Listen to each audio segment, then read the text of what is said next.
माझ्या लग्नाचा खर्चच 20 रुपये आहे. 20 रुपयात लग्न केलं तुम्ही? स्वतःच माझं लग्नाचा खर्च.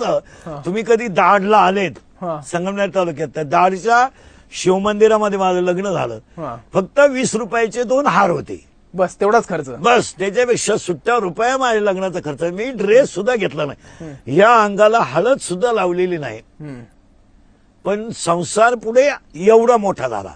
मी माझ्या स्वतःच्या लग्नाला 20 रुपये खर्च केला, ड्रेस सुद्धा घेतला नाही. आज माझा संसार येतो म्हणतो सोपा का झाला? ही केवळ आणि केवळ सर्वसामान्य माणसाची केलेली सेवा आणि ज्ञानोबारायची कृपा आहे. वा.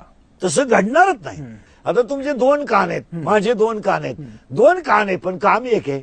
ऐकणं. 2 नागपुड आहेत पण काम एक आहे. बरोबर. 2 डोळे आहेत, काम एक आहे. पण एकच जीभ आहे, काम 2 आहेत. वा. 2 एका जिभेची 2 काम आहे ना. मग रावणाची संपत्ती जी होती ती आसुरी संपत्ती होती, आणि रामाची जी संपत्ती होती ती दैवी संपत्ती होती. आणि दैवी संपत्ती पुढे आसुरी संपत्ती टिकू शकत नाही. मग ज्या घरामध्ये अनितीची लक्ष्मी येते आणि त्या घरांमधली मुलं वाया जातात. आपण असं कधी म्हणू शकत नाही की सगळी तरुण पिढी बरबाद आहे. नाही, बरोबर. असं कधीच नाही म्हणू शकत, किंवा सगळी पिढी वाया गेली असं नाही. मग अजूनही श्रावण बाळासारखं काशीला नेणारे मुलं आहेत ना. अगदी बरोबर आहे. आणि जे कोणी काय वाट चुकलेले असतील त्यांना तुम्ही वाट दाखवण्याचं काम आणि सुद्धा जे तुमच्या जे कीर्तनाच्या वाट माध्यमातून चुकून करता. गेले ते आमच्याकडे आले की ते सरळ वाटेला लागतात. हो.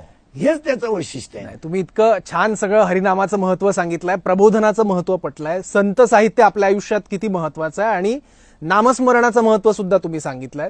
खरं तर तुमच्यासोबतच्या गप्पा संपूच नाही असं वाटतं. काय तुमची जी भाषा आहे ना त्याच्यावर सगळा महाराष्ट्र प्रेम करतो आणि तुमच्या कीर्तनाच्या शैलीची जी अवीट गोडी आहे त्याची ओढ असते प्रत्येकाला. आणि कुठल्याही पिढीतला व्यक्ती असेल, महिला असतील तर त्यांना तुमचं कीर्तन ऐकावं असं वाटतं.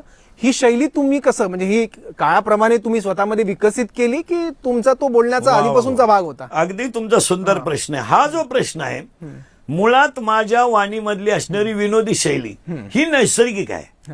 तुम्ही जर ती कृत्रिम बनायचं ठरवली तर ती विशिष्ट काळ चालेल, कालांतराने ती फेल जाईल.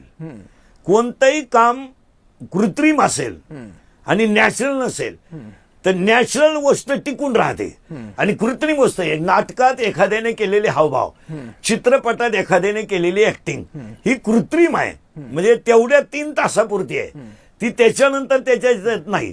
पण माझं जन्म ग्रामीण भागात, आदिवासी तालुक्यात, आणि जास्तीत जास्त माझा संपर्क हा सर्वसामान्य गरीब कुटुंबातल्या माणसाशी आल्यामुळं ते माझ्या वाणीत वळण पडून गेलं.